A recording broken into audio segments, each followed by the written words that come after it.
बुरी परफॉर्मेंस है बाबर आजम की। मैं इस टाइम ये सोच के एक बात कर रहा हूं, ये नहीं सोचता मैं डिफेंड कर रहा हूं उसको। उसकी 4 साल की कप्तानी के पीछे लोग लगे रहे। अंदर से खबर निकाल कर लाया है आपका भाई के बाबर आजम और रिजवान, उनको ना तो ट्राई नेशन सीरीज़ में सिलेक्ट किया जाएगा ना एशिया कप में। तो बाबर भाई के और रिजवान भाई के जितने भी फैंस हैं, खैर बाबर भाई का तो मैं खुद भी हूँ, बट अब क्या करें, नहीं है सर, वो कंसिडरेशन में नहीं है। लगातार फंस रहे हैं बाबर आजम। अब जब आप उसे साउथ की तरफ धकेलेंगे और उसकी प्रैक्टिस का, उसका माइंडसेट चेंज करेंगे, तो जो नॉर्थ है ना उसका वो डिस्टर्ब हो जाएगा, वो साउथ पे नहीं पहुंचेगा। ये शायद होप की ना वीडियो प्लेयरों से पहले ना अपने कोचों को दिखाएं कि ऐसे इनिंग्स बिल्ट होती है। भाई पहले तो ये बताएं कि बाबर आजम को अब जो है स्क्वाड में एंट्री मिलेगी, क्योंकि बाबर आजम की जो फॉर्म थी वो बड़ी बुरी चली है। इस पूरी सीरीज में आप बात कर लें, टोटल एक मैच में उन्होंने रन किए, कुल मिला के 3 मैच में सिर्फ और सिर्फ 60 रन किए उन्होंने। देखो, सिलेक्शन कमेटी पहले ही अगर आप देखो तो डिवाइडेड थी बाबर आजम की सिलेक्शन को लेकर। हम ये बात कर चुके थे कि आकिब जावेद और शाहिद अलीम डार भी इसमें थे कि आप यंग के साथ जा रहे हो तो भी आप बाबर आजम को T20 में मत लेकर आओ। लेकिन अजहर अली और असद शफी की ख्वाहिश थी कि बाबर आजम को T20 में भी चांस दिया जाए। एशिया कप में अगर फखर जमान अनफिट है तो उनकी रिप्लेसमेंट के तौर पर लेकर जाया जाए। लेकिन अब वो एक बेहतरीन अपॉर्चुनिटी थी बाबर आजम के पास कि वो इस ओडीआई सीरीज में रन बनाते, कॉन्फिडेंस लेते, सबको जवाब देते। कल बड़ा मौका था, 294 रन का 95 का टारगेट था कि कुछ अच्छा करते, बेशक पाकिस्तान हार जाता, लेकिन बाबर का एक इनिंग जरूर देखने को मिलती कि यार वो तैयार है। लेकिन पाकिस्तान तो हारा ही हारा। 202 रन से पाकिस्तान को शिकस्त हुई। 92 रन पर पूरी टीम ऑल आउट हो गई। वो जो बोल्ड हुआ है रिजवान, उसका ऑफ स्टंप खड़े हुए भी नजर आ रहा था, बॉल होके लग के चला गया, उसका ऑफ स्टंप तब भी नजर आ रहा था, और लाती नहीं चली। शाहीन का कमबैक होता है, वो 4 आउट 1 में करता है, थोड़ा सा लगने लगता है कि उसका रिदम फ्लो कर रहा है, वो बाहर हो जाता है अगले मैच में। एक बंदा आता है, वो पता नहीं रात को इस्तिखारा करता है या फाल निकालता है कि तू कल खेलना, तू परसों खेलना, तू चौथ खेलना, तू अगले हफ्ते खेलना है। What nonsense. मेरी आज एक साहब से बात हुई है, काफ़ी वेल इन्फॉर्म्ड हैं वो पीसीबी के खातों शातों में एंड ऑल दैट। तो उन्होंने मुझे सिर्फ इतना कहा कि देखो यार, जब तक आ है ना वो इनको नहीं आने देगा। तो आई वॉज लाइक आ, फिर मेरे जहन में अचानक से आया ओ आ तो पहले ही इनके T20 के टीम में होने के खिलाफ था, तो अब तो पीसीबी में खाते चलते ही उनकी मर्जी से हैं। तो बात तो सही है। और स्पेशली हालांकि मैंने केस पुटअप करने की कोशिश की। मैंने केस कैसे पुटअप करने की कोशिश की, मैंने कहा सर जी 2024 में बाबर आजम की 23 इनिंग्स में 738 रन है सर, 33.5 की बैटिंग एवरेज है। एशिया कप 2025 का काउंटडाउन शुरू हो चुका है और इस बार का जो एशिया कप है वो T20 फॉर्मेट में खेला जाएगा। और सबसे बड़ा सवाल जो पाकिस्तान क्रिकेट को लेकर है वो ये है कि क्या बाबर आजम इस एशिया कप 2025 में आपको पाकिस्तान टीम का हिस्सा नजर आएंगे कि नहीं, या क्या बाबर एशिया कप खेलेंगे, या फिर बाबर जो T20 टीम से लगातार बाहर चल रहे हैं उनको अभी भी लंबा इंतजार करना पड़ेगा। 34 साल के बाद, 34 साल के बाद वेस्ट इंडीज ने पाकिस्तान को ओडीआई सीरीज में हराया है। मजे की बात यह कि जिस टाइम जितने आपके खिलाड़ी इस टाइम पाकिस्तान के स्क्वाड में खेल रहे थे, जो स्क्वाड में थे या जो बेंच में बैठे हुए थे, एक भी पैदा नहीं हुआ था सॉरी, जब लास्ट टाइम वेस्ट इंडीज जीती थी। तो वेस्ट इंडीज के लिए तो कल की जीत बड़ी हिस्टोरिक और बड़ी हीरोइक किस्म की जीत है।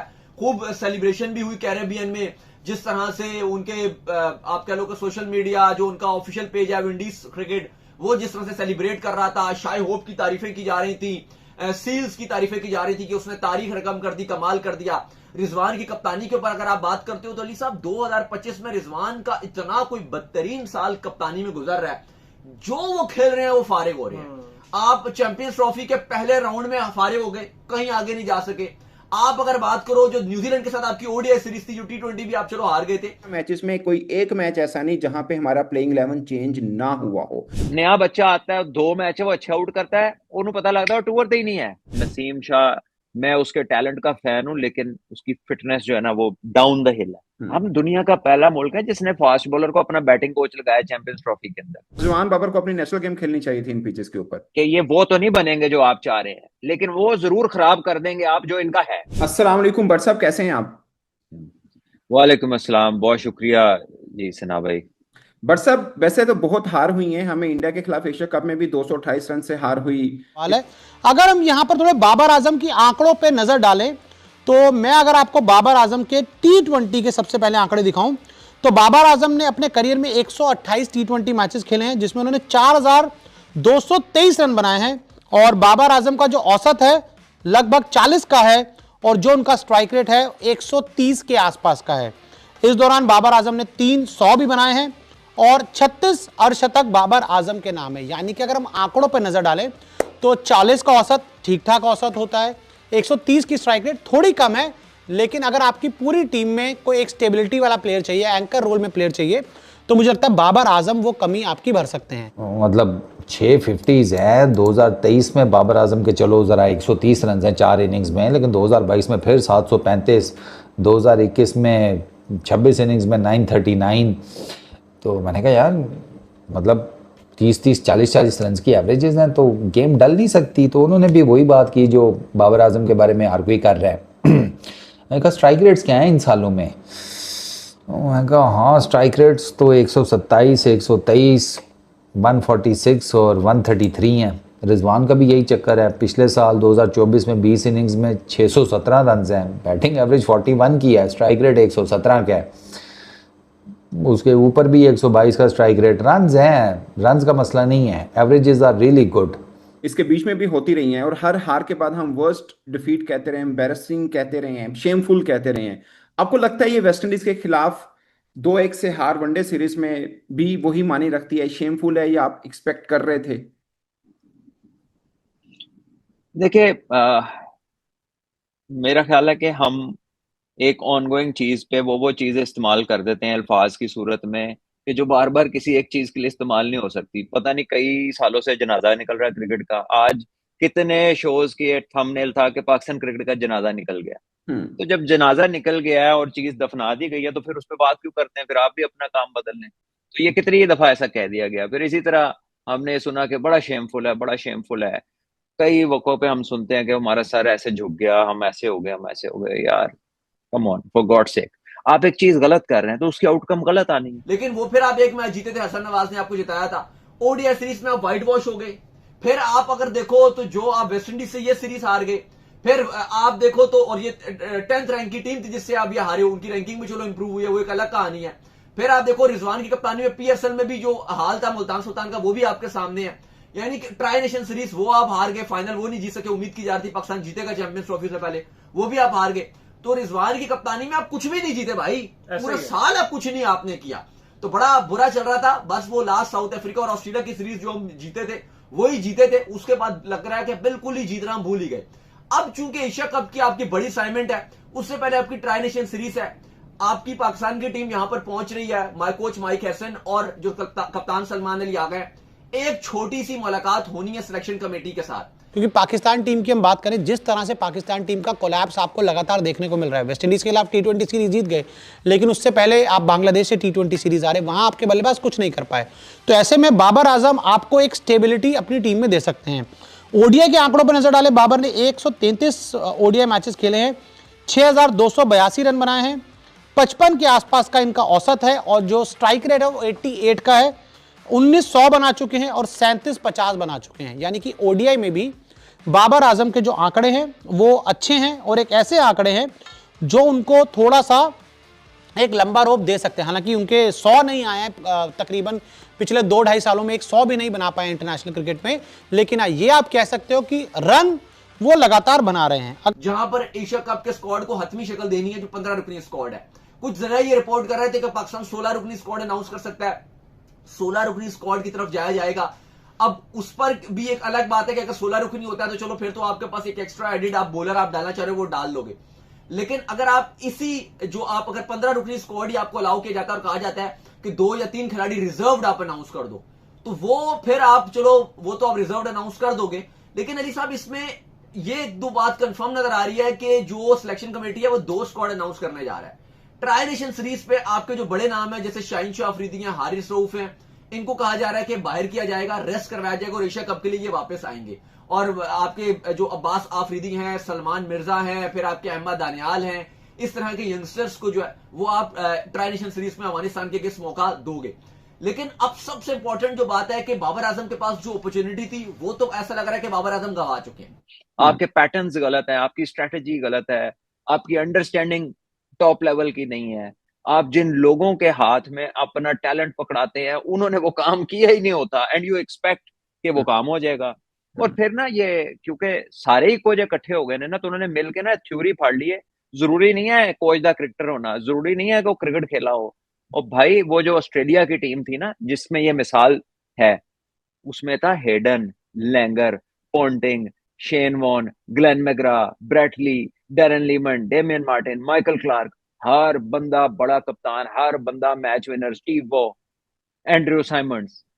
उन टीमों वो ऐसे ही है जैसे डोमेस्टिक में केपी की टीम है, कोच ना भी हो तो केपी नहीं जीतना। तो जब आप एक इनसिक्योर एंड अनस्टेबल, मतलब रिजवान की 2023 में 54 की बैटिंग एवरेज है, 2022 में 45 की, 2021 में 73 की। The problem lies in their strike rates. वो 135 से ऊपर नहीं है, रिजवान का 2023 में 139 है। तो ई सेड कि यार they are not being considered. इनकी पहले ही ऊपर से ई सेड के ब्रेक डाउन कर लें इनका, और बात सही है उनकी कि अगर आप ब्रेक डाउन कर लें पर मैच देखें तो इन दोनों की अभी रिसेंटली कोई परफॉर्मेंसेज नहीं है। Even they are struggling in ODIs as well. ये वेस्ट इंडीज़ की आप विकेट देख लें, और मैं आपको एक बात बताऊं, वेस्ट इंडीज़ में इन दोनों की परफॉर्मेंस देख कर ना ओडीआई क्रिकेट में, मैं इन दोनों को साफ कहता कि मैं तुम लोगों से, तुम्हारे सगों से बढ़कर हूँ, तुम लिए मत खेलना ट्राई नेशन सीरीज़ और एशिया कप। अगर तुम्हें पीसीबी सिलेक्ट कर भी लेता तो भी मत खेलना। उसकी रीज़न मैं आपको बता देता हूँ। बाबर आजम वो अपने हाथ से अपने पांव पर उन्होंने कुल्हाड़ा मारा है, और जो अपॉर्चुनिटी थी कि वो कम बैक कर सकते थे, कम बैक तो छोड़ो, फिलहाल तो अब ये बातें हो रही है कि भाई रिजवान की कप्तानी का क्या फ्यूचर है, बाबर आजम की फॉर्म के ऊपर सवाल उठाए जा रहे हैं। तो ये बात तो नजर आ रही है कि नसीम शाह की फॉर्म इतनी खराब चल रही है, उन पर क्रिटिसाइज हो रहा है कि भाई आप 4-5 साल से आप कर क्या रहे हो। वो जो आपने फारूकी को 2 छक्के मार दी, तो उसके अलावा आप सिर्फ एड्स में नजर आ रहे हो, आपकी बॉलिंग तो पर सवालिया निशान है। कल जहां पे पाकिस्तान टोटल 92 पर ऑल आउट हो गया, नसीम शाह 20-20 21 रन 1 ओवर में खा रहे हैं। अब ये हालत देखो। तो अब आप देखो नसीम शाह ऑलरेडी आपके एशिया कप से बाहर हैं, वो एशिया कप में नहीं है, ना उनको रखा जा रहा है, ना उनके बारे में सोचा जा रहा है। नसीम शाह बाहर है, मोहम्मद रिजवान 100% एशिया कप से बाहर है। बाबर आजम का नाम आ रहा था कि फखर जमान की जगह आएंगे, अब सिलेक्शन कमेटी ये कह रही है हम फखर जमान को ही सोचेंगे, हम उन तक ही जाएंगे, हम वेट करेंगे एंड तक। क्या कप आया है तो मसला ये बन गया है कि बीच में जो सिलेक्शन कमेटी है उसमें जो लोग हैं सिलेक्शन कमेटी के, वो ये कह रहे हैं कि भाई एशिया कप में ये कुछ छोटा टूर्नामेंट नहीं है, बड़ा टूर्नामेंट है, इसमें इंडिया के साथ आपके मैचेस हैं। तो इंडिया के साथ जो मैचेस हैं उसमें ये ज़रूरी है कि आपके सीनियर प्लेयर्स टीम का हिस्सा हो। और क्योंकि बाबर और रिजवान इंडिया के खिलाफ इससे पहले खेल चुके हैं, एशिया कप में खेल चुके हैं, एशिया कप में पाकिस्तान इंडिया के खिलाफ जीत भी चुका है, तो ये एक वजह ऐसी है कि जिसको लेकर के पाकिस्तान जो सिलेक्शन कमेटी है वो सोच में पड़ गई है, उसको वो कहते हैं ना फड़ लो पड़ गई है उसको। अगर हम नजर डालें बाबर आजम के पिछले कुछ जो T20 मैचेस उन्होंने खेले हैं, उन्होंने आखिरी T20 मुकाबला 13 दिसंबर 2024 को खेला था साउथ अफ्रीका के खिलाफ, जिसमें उन्होंने 31 रन बनाए थे। उससे पहले 0 पर आउट हुए थे, 41 रन उससे पहले ऑस्ट्रेलिया के खिलाफ बनाए थे। ऑस्ट्रेलिया के खिलाफ 2 T20 में 3-3 रन पर आउट हुए थे। आयरलैंड के खिलाफ लॉर्डर हिल में T20 वर्ल्ड कप में उन्होंने 32 रन नाबाद पारी खेली थी। उससे पहले कनाडा के खिलाफ 33 रन बनाए थे, इंडिया के खिलाफ 13 रन बनाए थे, यूएसए के खिलाफ 44 रन बनाए थे, और उससे पहले जो इंग्लैंड के खिलाफ मैचेस हुए थे उसमें 36 और एक 32 रन की पारी खेली थी। और आयरलैंड के खिलाफ उनका एक 75 रन की पारी आई थी और एक 57 रन की पारी आई थी। न्यूजीलैंड के खिलाफ भी उन्होंने 69 रन बनाए थे। यानी कि अगर आप उनके बाबर आजम के पिछले 1-1.25 साल के T20 परफॉर्मेंस में नजर डालें तो ये बहुत अच्छा नहीं रहा है, लेकिन बहुत ज्यादा खराब भी नहीं रहा है। तो ऐसे में मुझे लगता है कि बाबर आजम अभी भी पाकिस्तान के लिए T20 फॉर्मेट में कंसिडर हो सकते हैं। कि भाई ये हम क्या करने जा रहे हैं, बाबर और रिजवान के बगैर हम इंडिया के साथ खेलने जा रहे हैं। दूसरी जानिब अभी इंडिया का कंफर्म भी नहीं है कि इंडिया आपके साथ खेलने जा रहा है या नहीं खेलने जा रहा है। ये भी आपको बता दूं, आज हरभजन मान साहब और हरभजन सिंह साहब जो है उन्होंने भी आज ये कह दिया है कि भाई पाकिस्तान के खिलाफ नहीं खेलना चाहिए। मतलब उन्होंने पाकिस्तान के खिलाफ खेलने की मुखालफत कर दी है। पूरी भारतीय कौम जो है इस वक्त वो यकजान होके कह रही है हमने पाकिस्तान के खिलाफ नहीं खेलना।